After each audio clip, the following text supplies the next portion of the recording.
Bismillahirrahmanirrahim. Assalamualaikum warahmatullahi wabarakatuh. Alhamdulillahirabbil alamin wassalatu wassalamu ala asrofil anbiya'i wal mursalin wa ala alihi wa sahbihi rasulillahi ajmain. Rabbi shrah li sadri wa yassir li amri wahlul 'uqdatam min lisani yafqahu qawli. Alhamdulillah saudara sekalian, kita bertemu kembali, berbincang-bincang kembali berkaitan dengan perbandingan agama, ya. Malam hari ini topik pembicaraan kita yaitu berkaitan tentang khitan atau bersunat. Satu tema yang cukup sangat menarik, ya, sangat menarik. Saya katakan menarik. Ini perdebatannya kalau di media sosial gitu begitu luar biasa, ya, antara umat Muslim, umat yang beragama Islam dengan umat yang beragama Kristen tentang pelaksanaan atau perintah berkhitan bersunat begitu.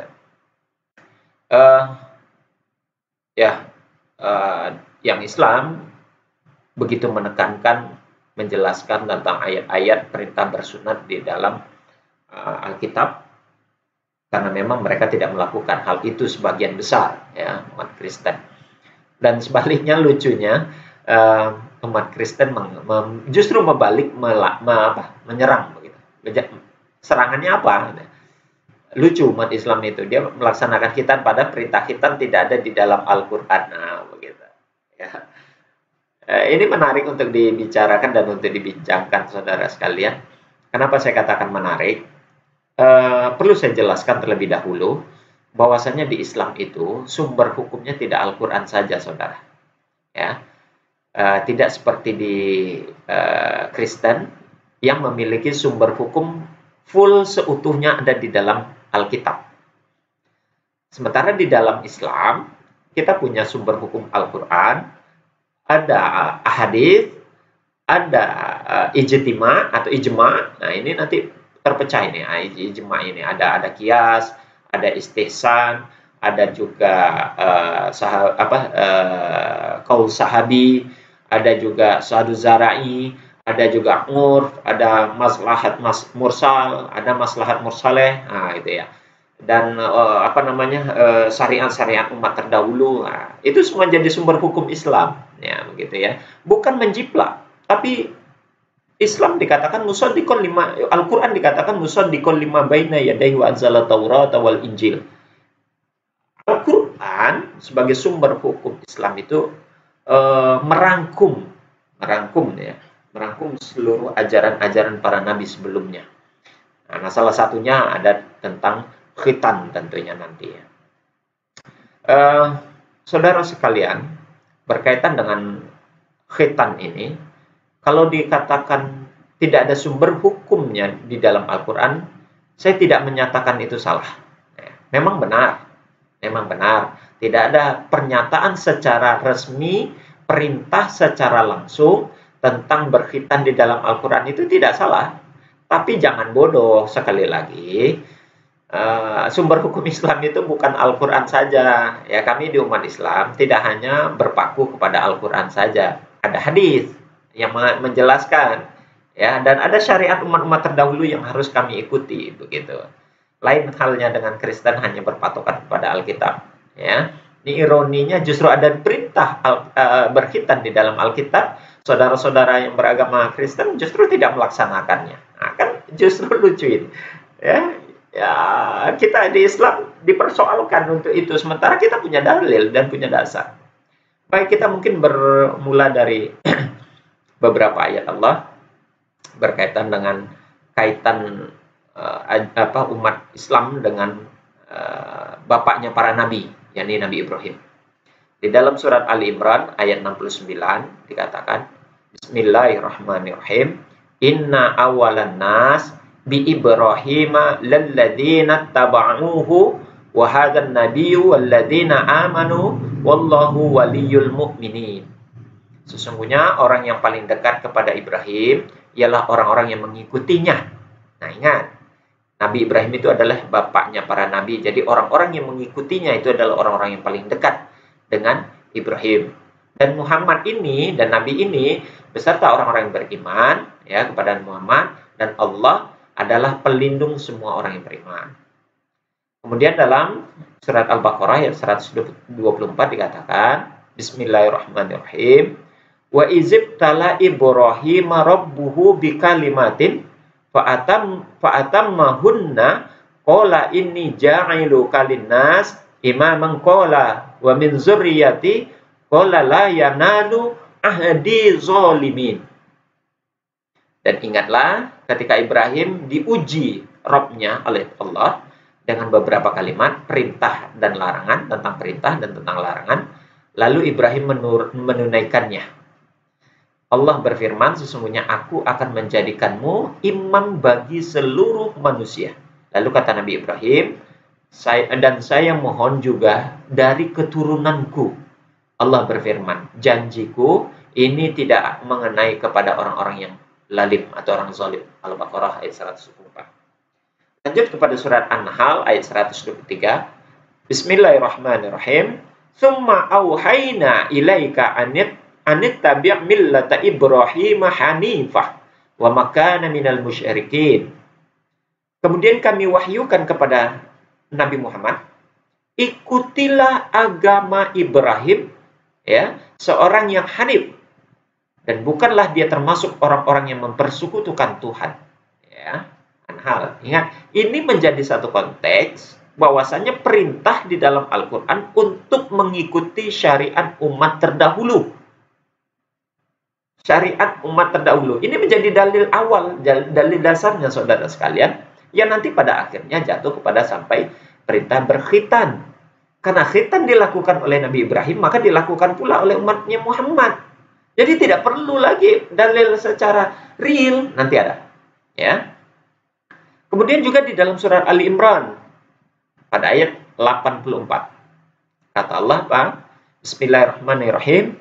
Kul amanna billahi wa ma unzila alaina wa ma unzila ala Ibrahim, Ismail wa Ishaq wa Yaqub wal asbat wa ma utiya Musa wa Isa wa nabiyuna mir rabbihim la nufarriqu baina ahadin minhum wa nahnu lahu muslimun. Katakanlah, kami beriman kepada Allah, kepada apa yang diturunkan kepada kami dan diturunkan kepada Ibrahim. Nah, ini kembali nih mengingat itu. Kepada Nabi Ismail. Nah, Nabi Ishak. Nah, Ismail nanti kalau urutannya itu jatuh kepada Rasulullah Muhammad SAW. Ishak nanti jatuhnya kepada Yesus alaihissalam atau Isa alaihissalam. Ya, dua saudara dekat kandung anak Ibrahim ini yang mewarisi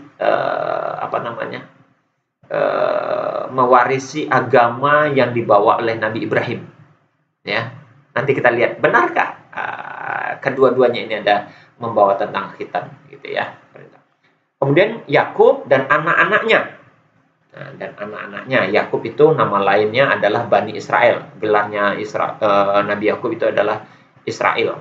Ya, jadi Bani Israel itu anak keturunannya Nabi Yakub dan anak-anaknya. Dan apa yang diberikannya kepada Musa dan kepada Isa dan para nabi dari Tuhannya, kami tidak membeda-bedakan. Nah, ini yang menjadi ketentuan bahwasanya kenapa Islam itu sebagai musaddiqul lima baina yadayhi wa anzala Taurata wal Injil, karena dia merangkum dan tidak membeda-bedakan antara nabi yang satu dengan yang lainnya. Ya, kita mempercayai itu lengkap dan genap. Di antara mereka hanya kepadanya lah kami berserah diri. Wa nahnu lahu muslimun. Kami semua beragama Islam. Silakan dicek di dalam surat Al-Imran ayat 84. Jadi intinya dalam ayat ini semua nabi keturunannya Ibrahim itu beragama Islam. Yesus termasuk di dalamnya. Itu saudara. Kemudian di dalam surat Al-Hajj ayat 78. Ini lebih memperkuat lagi. Bismillahirrahmanirrahim. Harajim millata abikum Ibrahim wa sammakumul muslimina min qablu wa fi hadza liyakuna rasulu syahida 'alaikum wa takunu syuhada'a 'alan nas. Ikutilah agama orang tuamu Ibrahim. Dia, Allah, telah menamai kamu sekalian orang-orang muslim. Wa masakumul muslimina. Jadi mereka semua itu sudah dikatakan orang Muslim dari dahulu. Nah, ingat, dia, maksudnya Allah telah menamai kamu sekalian orang-orang Muslim dari dahulu. Jadi nggak ada agama yang dibawa oleh para nabi sebelumnya itu selain dari Islam. Sudah disebutkan dalam surat Al-Hajj bahwasanya dari Ibrahim dan keturunan-keturunannya itu sudah disebut beragama Islam. Ini ayat yang membuktikannya. Dan begitu pula dalam Al-Quran ini. Supaya Rasul itu menjadi saksi atas dirimu, dan supaya kamu semua menjadi saksi atas segenap manusia. Jadi diperintahkan untuk melaksanakan syariat umat terdahulu, mengikuti umat terdahulu. Ya, umat yang terdahulu itu tentunya nabi-nabi sebelum Rasulullah Muhammad SAW. Berkaitan dengan khitan yang dilaksanakan oleh Nabi Ibrahim, kita bisa lihat dalam hadis. An Abi Hurairah radhiyallahu an, anna Rasulullah sallallahu alaihi wasallam qala, ikhtatana Ibrahim alaihi salam ba'da thamanina sanata wa ikhtatana bil qadumi. Rawahu Bukhari. Dari Abu Hurairah bahwasanya Rasulullah bersabda, Nabi Ibrahim itu berkhitan setelah berusia 80 tahun dan beliau dikhitan dengan menggunakan kampak. Ya, kampak ya, karena waktu itu belum ada laser, belum ada, berkhitan dengan laser belum ada. Jadi dengan kampak. Hadis riwayat Bukhari di juz 7 halaman 143. Silakan saudara cari itu. Kita lanjut di hadis lain. An Abi Hurairah taqala qala Rasulullah sallallahu alaihi wasallam, ikhtatana Ibrahim an-nabiyyu alaihi salam wa huwa ibnu thamani sanata bil qadumi. Nah, ini riwayat Muslim. Tadi riwayatnya Bukhari, sekarang hadis riwayat Muslim. Abu Hurairah berkata, Rasulullah bersabda, Nabi Ibrahim itu berkhitan saat beliau berusia 80 tahun dengan menggunakan kampak. Ya. Kemudian hadis lain, al-fitratul khams. Ya, ada fitrah itu ada 5 di dalam Islam itu, kata Rasulullah. Pertama, khitanu wal astihdadu wa natwafu liibati wa taqlifmu al azfarihi wa qasu syarib. Terdapat 5 fitrah di dalam Islam. Pertama, khitan. Yang kedua, istihdad atau mencukur rambut kemaluan. Kemudian mencabut bulu ketiak. Yang keempat, memotong kuku. Yang kelima, mencukur kumis bagi laki-laki. 5 fitrah itu, ya. Nah, jadi, itu yang menjadi dalil khitan, hukum khitan itu wajib bagi laki-laki di dalam agama Islam. Jadi saudara-saudaraku yang mengklaim, yang memfitnah, mengatakan di dalam Islam itu tidak ada dalil tentang perintah berkhitan. Kalau di Quran memang tidak ada, tapi ingat, sumber hukum Al-Quran, sumber hukum Islam bukan Al-Quran saja. Ada hadis ini sebagai dalil tentang perintah berkhitan yang sudah dimulai sejak zaman Nabi Ibrahim. Oleh karena Rasulullah Muhammad itu membawa ajaran nabi-nabi sebelumnya, dan itu dilanjutkan oleh para nabi, ya, oleh anak keturunannya. Dan keturunan itu bukti khitan dilakukan oleh Nabi Ibrahim dan keturunannya tidak saja ada di dalam hadis, tidak saja dalam Al-Quran. Kita lihat nih di dalam surat Kejadian pasal 17 ayat 10 sampai 14. Apa bunyinya? Inilah perjanjianku yang harus kamu pegang, perjanjian antara aku dan kamu serta keturunanmu, yaitu setiap laki-laki di antara kamu harus disunat. Haruslah dikerat kulit khatanmu, dan itulah akan menjadi tanda perjanjian antara aku dan kamu. Pasal 12 ayat 12-nya, anak yang berumur 8 hari haruslah ia disunat, yakni setiap laki-laki di antara kamu. Nah, berarti laki-laki semuanya itu, ya, tidak ada pengecualian, turun-temurun, baik lahir di rumahmu maupun dibeli dengan uang dari salah seorang asing, tapi tidak termasuk keturunanmu. Jadi orang yang tidak keturunanmu tapi kamu beli, dia budak, ya, Maka dia wajib juga, kalau laki-laki wajib dikhitan, itu wajib disunat. Orang yang lahir di rumahmu dan orang yang engkau beli dengan uang harus disunat. Maka dalam dagingmu itulah perjanjianku. Itu menjadi perjanjian yang kekal. Dan ingat, ini ada ancamannya ini di ayat 14. Dan orang yang tidak disunat, yakni laki-laki yang tidak dikulit, tidak dipotong, tidak dikerat kulit khitannya, maka orang itu harus dilenyapkan. Hukumannya hukum mati. Hukumannya hukuman mati, saudara. Dan antara orang-orang sebangsa, ia telah mengingkari perjanjianku. Oke? Karena dia telah mengingkari. Jadi orang yang tidak dikhitan, orang tidak sunat, itu mengingkari perintah Allah. Perintah Tuhan. Perintah Tuhannya Yesus. Perintah Bapa. Perintah Bapa yang ada di surga. Perintah Yahweh. Perintah YHWH. Perintah Elohim. Ya. Jadi itu semua jelas. Tidak sampai di situ. Kita lihat Kejadian 17. Pasal 17 ayat 23 sampai 27.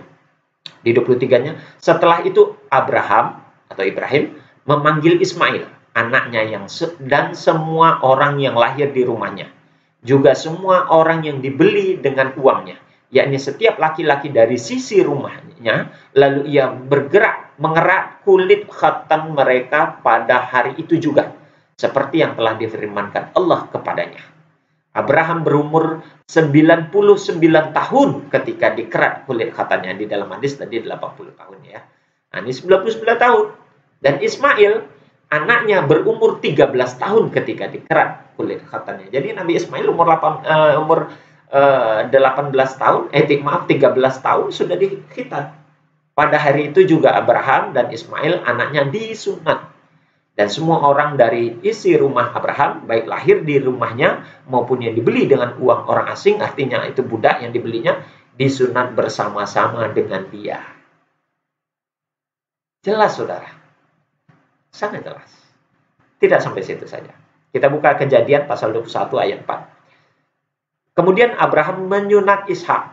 Nah, kalau tadi Ismail, ini Ishak yang cikal bakal bapak moyangnya Yesus, itu adalah Ishak.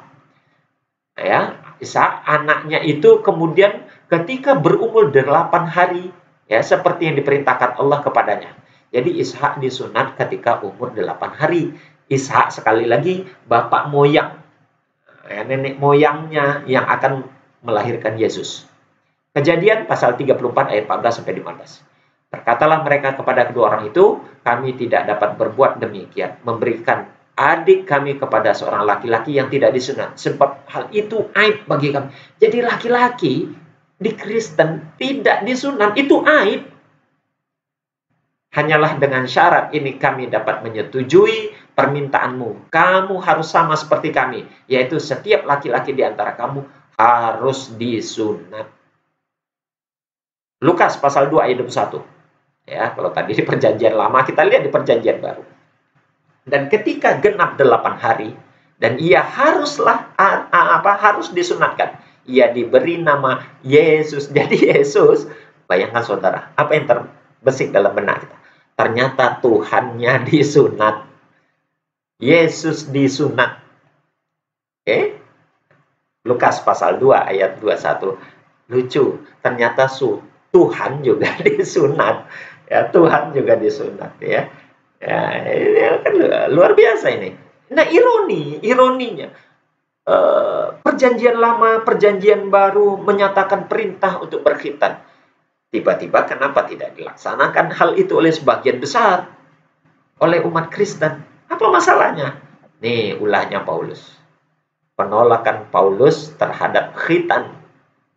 Ya, ini perbuatan Paulus, bukan perbuatan Yesus. Kalau Yesus jelas nih di dalam Lukas pasal 2 ayat 21 dinyatakan Yesus disunat usia 8 hari. Kenapa kok tiba-tiba setelah Injil itu sampai campur tangan Paulus berubah hukumnya? Apa hukumnya? Kita lihat Galatia pasal 5 ayat 2 dan 6. Ayat 2-nya, sesungguhnya aku Paulus berkata kepadamu, jika kamu menyunatkan dirimu, Kristus sama sekali tidak berguna bagimu. Luar biasa, tiba-tiba dia mengatakan, kalau kamu bersunat Yesus tidak berarti bagi Kristus tidak berarti bagimu. Sementara Yesus Kristus sendiri disunat.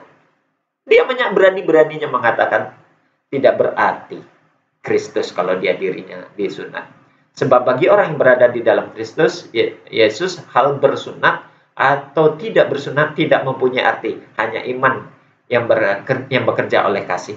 Enggak begitu, itu asumsi ya, klaim saja itu. Jadi orang Yesus sendiri disunat. Kalau Kristus tidak berarti ketika disunat, berarti Tuhannya juga tidak berarti apa-apa. Yesus juga tidak berarti apa-apa karena Yesus disunat. Galatia pasal 6 ayat 15. Sebab bersunat atau tidak bersunat tidak ada artinya, tetapi menjadi ciptaan baru itulah yang ada arti. Luar biasa Paulus ini ya. Luar biasa. Lebih hebat dia ternyata dari Yesus. Lucu. Yesus dipertuhankan. Ternyata Paulus lebih hebat dari Tuhan. Jadi kontradiktif ayat ini. Ya. 1 Korintus pasal 7 ayat 9. Sebab bersunat atau tidak bersunat tidak penting. Yang penting ialah mentaati hukum Allah katanya. Kan lucu. Bukankah ayat ini juga hukum Allah? Nih. Surat Kejadian pasal 17 ayat 10 sampai 14, Surat Kejadian pasal 17 ayat 23 sampai 27, Surat Kejadian pasal 21 ayat 4, Surat Kejadian pasal 34 ayat 14 sampai 15, dan Lukas pasal 2 ayat 21. Itu semua hukum-hukum Allah. Kenapa dilanggarnya? Dengan seenaknya saja, dengan mudah Paulus menyatakan itu. Jadi ternyata antara Yesus dan Paulus mereka saling versus, bertentangan, bertolak belakang. Ajaran mana yang Anda laksanakan sekarang? Ajaran Yesus kah? Atau ajaran Paulus? Yesus ajarannya bersunat, dikhitan.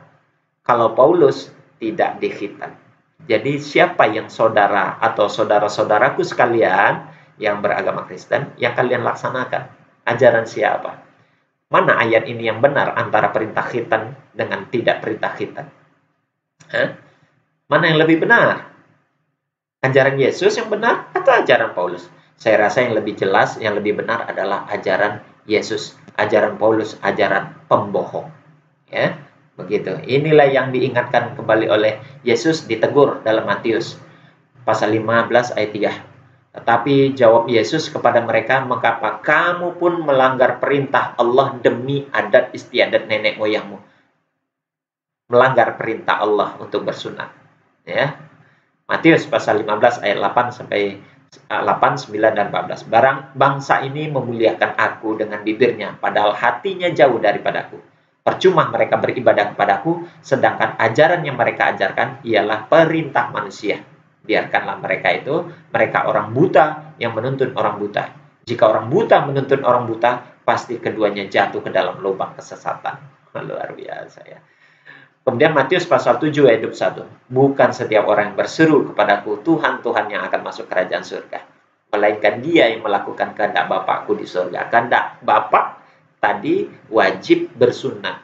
Maka kalau kalian ingin mau masuk surga, laksanakan perintah khitan atau bersunat sesuai dengan perintah atau permintaan Allah ataupun ajaran Allah Subhanahu wa taala. Oke, saudara, ternyata sangat mengasihkan ya, mengasihkan Yesus versus Paulus di dalam berperang untuk menetapkan hukum berkhitan. Yang saudara jalankan sekarang ajaran siapa? Ajaran Yesus atau ajaran Paulus? Demikian saudara, semoga bermanfaat. Kita tutup dengan kafaratul majelis. Subhanakallahumma wa bihamdik, asyhadu an la ilaha illa anta, astaghfiruka wa atubu ilaik. Assalamualaikum warahmatullahi wabarakatuh.